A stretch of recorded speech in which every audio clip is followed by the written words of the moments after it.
Hello everyone, I'm Maggie Allred, And I'm Maureen Ramito, and we're with Impact Las Vegas.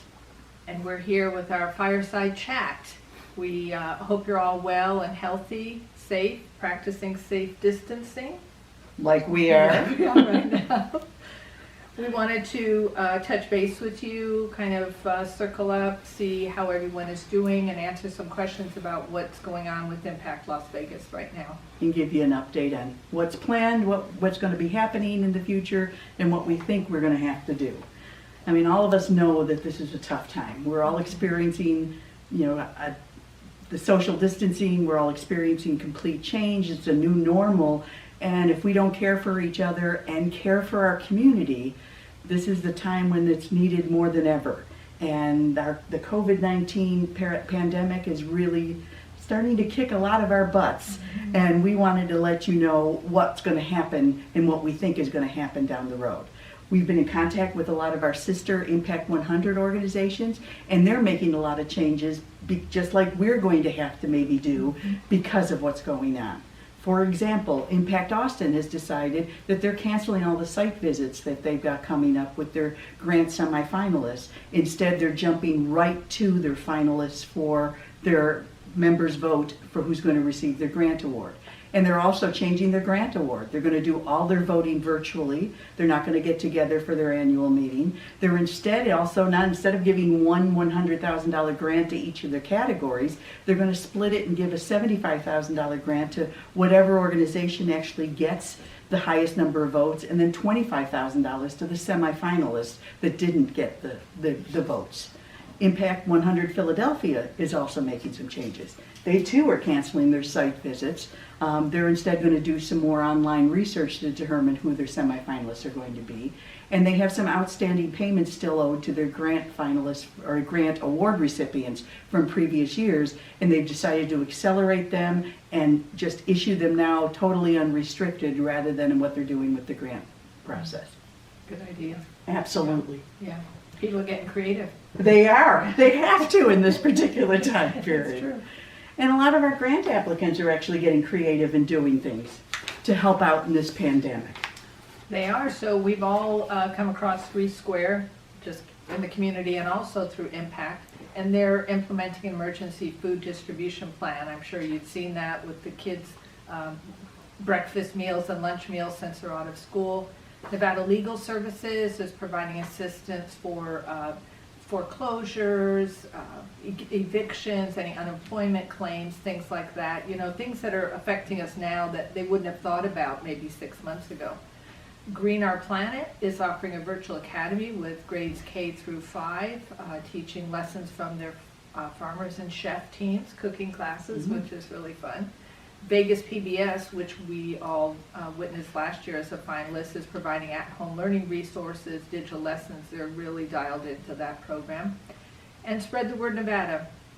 We've also met them a couple of times through the years. They're partnering with the Public Education Foundation to distribute books, art supplies, and STEM games to 80,000 kids in the coming weeks. So what a great way to help the community during this time. Absolutely. Really. And even some of our grant award recipients, our previous grant award recipients, are doing things to help out. For instance, we all saw the email I sent out a little bit ago about Future Smiles contributing and donating personal protective equipment to some of our frontline workers that are helping out in this pandemic.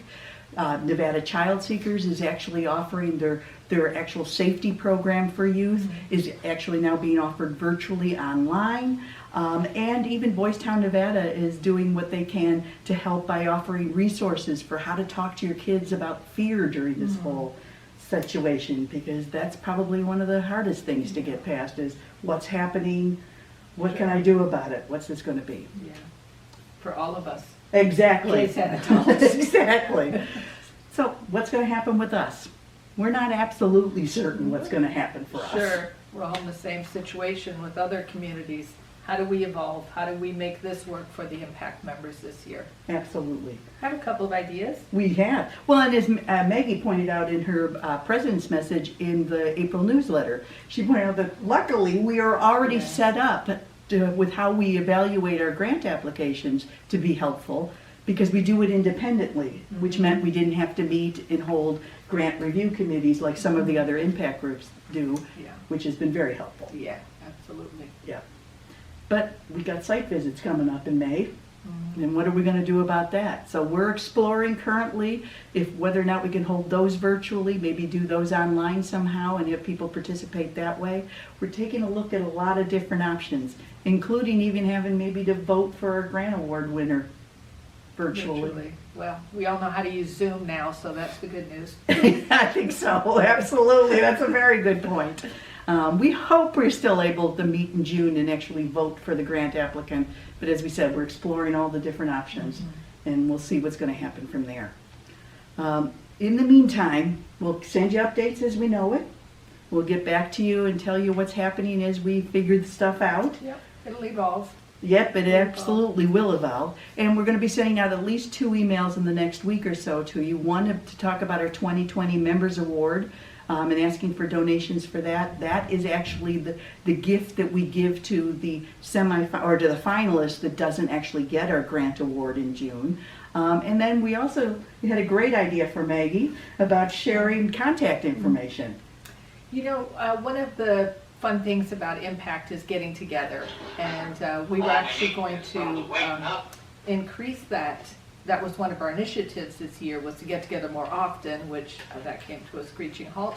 But you know, when we do get together for our meetings, it's so much fun to see people who hadn't seen each other for a while, happy to get together, and it's now even more critical, but we can't do that. So we're going to send out email addresses to everyone for a fellow Impact members. If you don't want us to do that, let us know.